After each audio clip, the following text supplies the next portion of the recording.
ABP news आपको रखे आगे। नमस्ते। सबसे पहले तो आप सभी को प्रधानमंत्री राष्ट्रीय बाल पुरस्कार जीतने की बहुत बहुत बधाई। जब से आपको पता चला होगा कि आपका नाम इस पुरस्कार के लिए चुना गया है, आपकी बेसब्री बढ़ गई होगी। आपके माता पिता, दोस्त, टीचर्स, वो सब भी आपके जितना ही एक्साइटेड होंगे। आपकी तरह मैं भी आपसे मिलने का इंतजार कर रहा था, लेकिन कोरोना की वजह से अभी हमारी वर्चुअल मुलाकात ही हो रही है। प्यारे बच्चों, आपने जो काम किया है, आपको जो पुरस्कार मिला है, वो इसलिए भी खास है क्योंकि आपने ये सब कुछ कोरोना काल में किया है। इतनी कम उम्र में भी आपके ये काम हैरान कर देने वाले हैं। कोई खेल के क्षेत्र में देश का नाम रोशन कर रहा है, कोई तो अभी से ही रिसर्च और इनोवेशन कर रहा है। आप में से ही कल देश के खिलाड़ी, देश के वैज्ञानिक, देश के नेता, देश के बड़े बड़े सीईओज भारत का गौरव बढ़ाने की एक परंपरा दिखाई देगी। अभी जो वीडियो फिल्म चल रही थी, उसमें आप सबकी उपलब्धियों पर विस्तार से बात की गई है। आप में से कई बच्चों के बारे में तो मुझे बीच बीच में पता चलता रहता है, सुन चुका हूं। अब जैसे देखिए, मुंबई की बेटी हमारी काम्या कार्तिकेयन, आपको याद होगा मैंने मन की बात में भी एक बार उसके विषय में जिक्र किया था। काम्या को पर्वतारोहण के क्षेत्र में देश का नाम ऊंचा करने के लिए यह पुरस्कार मिला है। आइए आज हम काम्या से ही बात करते हैं, उनसे ही शुरू करते हैं। उनसे पूछना जरूर चाहता हूं, काम्या, अभी हाल फिलहाल में मैं नहीं मानता हूं आप चैन से बैठती होगी, कुछ न कुछ करती होगी, तो किस नए पर्वत पर आपकी विजय प्राप्त करके की है? क्या किया इन दिनों कुछ, या फिर कोरोना की वजह से कुछ कठिनाइयां आ गई, क्या हुआ? सर, कोरोना ने पूरे देश को ही थोड़ी कठिनाइयां दी है, पर एज यू सेड हम ऐसे बैठे नहीं रह सकते। हमें कोरोना के बाद भी स्ट्रांग बाहर आना है। तो मैंने अपनी ट्रेनिंग और पूरी रूटीन कोरोना के दौरान भी जारी रखी है। और अभी हम इस समय गुलमर्ग में हैं, जो जम्मू कश्मीर में है, और मेरे अगली क्लाइंब के लिए ट्रेन कर रहे हैं, जो नॉर्थ अमेरिका में माउंट देनाली है।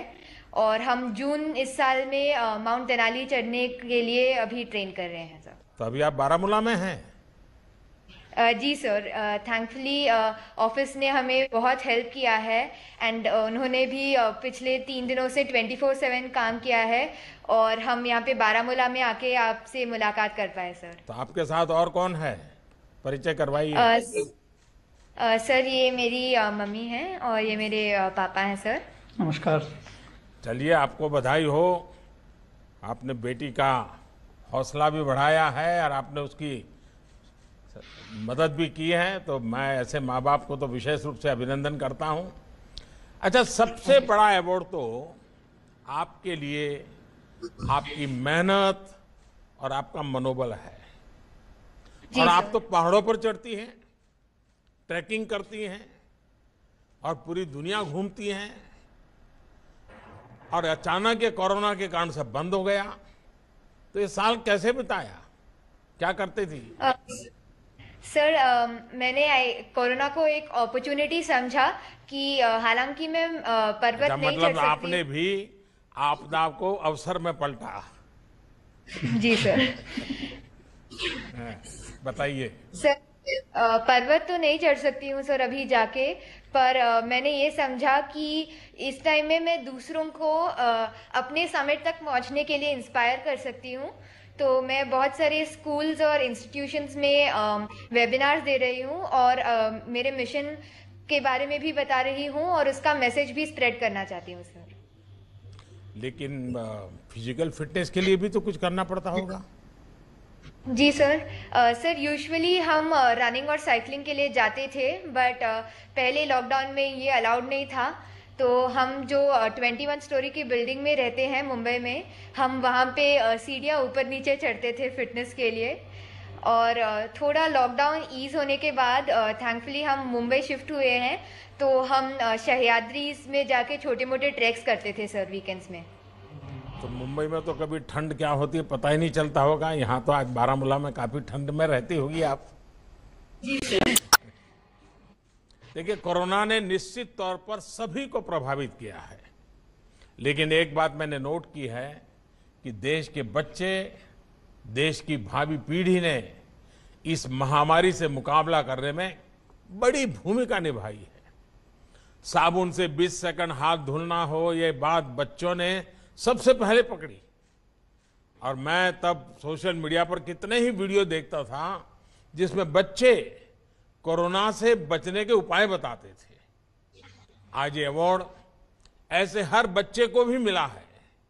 ऐसे परिवार और ऐसा समाज जहां बच्चों से सीखने का कल्चर होता है, वहां बच्चों के व्यक्तित्व का तो बहुत विकास होता ही है, साथ साथ बड़ों में भी ठहराव नहीं आता, सीखने की ललक बनी रहती है, उनका उत्साह बना रहता है। और बड़े भी सोचते हैं और स्वाभाविक वाह हमारे बच्चे ने कहा है तो हम जरूर करेंगे। हमने ये कोरोना के समय भी देखा है और स्वच्छ भारत मिशन के दौरान भी मैंने बराबर देखा है। बच्चे जब किसी कौज से जुड़ जाते हैं तो उसमें सफलता मिलती है। काम्या, आपको, आपके माता पिता को, आपके ट्रेनर्स को, सबको मैं बहुत बधाई देता हूं, बहुत शुभकामना देता हूं। और आप कश्मीर का मजा भी लीजिए और नए साहस के साथ आगे भी बढ़िए। अपनी हेल्थ, अपनी फिटनेस का ध्यान रखिए, नई नई ऊंचाइयों पर पहुंचिए, नई नई चोटियों को पार कीजिए। प्यारे बच्चों, हमारे साथ झारखंड की एक बेटी आज है, सविता कुमारी। उन्हें खेलों में उत्कृष्ट प्रदर्शन के लिए ये पुरस्कार मिला है। सविता जी, आप कैसे मन बनाया कि आप आर्चरी या निशानेबाजी, आपको उसमें आगे बढ़ना है, ये विचार कहां से आया? और इसमें आपके परिवार का सपोर्ट तो रहा ही होगा, तो मैं जरूर आपसे सुनना चाहता हूं ताकि देश के बच्चे झारखंड के दूर सुदूर जंगलों में हमारी एक बेटी क्या पराक्रम कर रही है, वो देश के बच्चों को प्रेरणा मिलेगी। बताइए। सर, मैं कस्तूरबा गांधी बालिका विद्यालय में पढ़ाई करती थी, वहीं पे हमको प्रेरणा मिली आर्चरी सीखने का। हाँ, आपने तो देश के लिए मेडल लाना भी शुरू कर दिया है। पूरे देश की शुभकामनाएं आपके साथ है।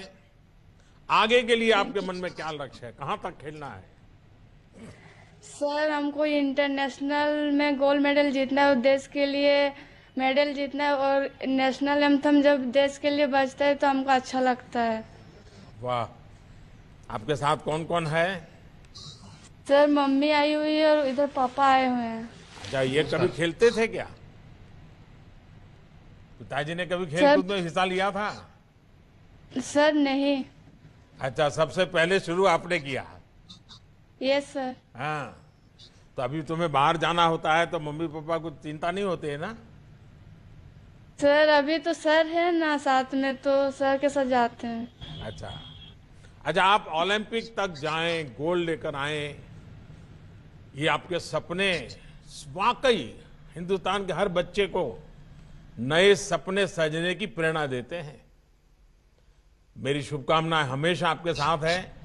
स्पोर्ट्स की दुनिया में झारखंड का जो टैलेंट है उस पर पूरे देश को गर्व है। और मैंने तो देखा है कि झारखंड की बेटियां बड़ा कमाल कर देती है जी। कैसे कैसे खेलकूद में अपना नाम बना रही है। छोटे छोटे गांव, छोटे छोटे शहरों में आप जैसे टैलेंट जब बाहर निकलता है तो दुनिया भर में जाकर देश का नाम रोशन करता है। सविता, आपको मेरा बहुत बहुत आशीर्वाद है। बहुत आगे बढ़िए। Thank you sir. अच्छा, वैसे साथियों, इस बार राष्ट्रीय बाल पुरस्कारों में जो विविधता है वो बहुत अच्छी बात है। आर्चरी से अब हम आर्ट की दुनिया में चलेंगे। मणिपुर की बेटी हमारी कुमारी नविश किशम को बेहतर पेंटिंग्स बनाने के लिए उसको आज पुरस्कार मिला है। बताइए बेटा, वनीश, हम आपसे सुनना चाहते हैं। आप बहुत अच्छी पेंटिंग करती हैं। रंगों में तो वैसे ही बहुत ऊर्जा होती है और वैसे तो नॉर्थ ईस्ट अपने आप में बड़ा कलरफुल है। उन रंगों को सजा दिया जाए तो ये जीवन भर देने जैसा हो जाता है। मुझे बताया गया है कि आप ज्यादातर एनवायरनमेंट पर, पर्यावरण पर, ग्रीनरी पर पेंटिंग बनाती है और यही विषय आपको इतना क्यों आकर्षित करता है? First of all, good afternoon, sir. It's truly an honor to have the opportunity to interact with you. And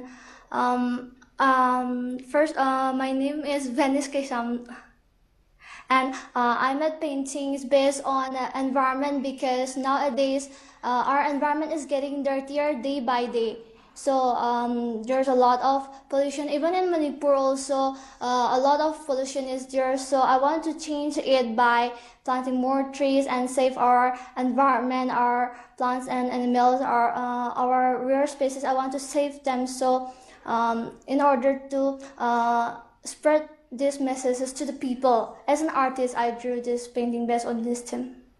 अच्छा, आपके परिवार में भी और कोई हैं जो पेंटिंग करते हैं? पिताजी, माताजी, भाई, चाचा, कोई? No, sir.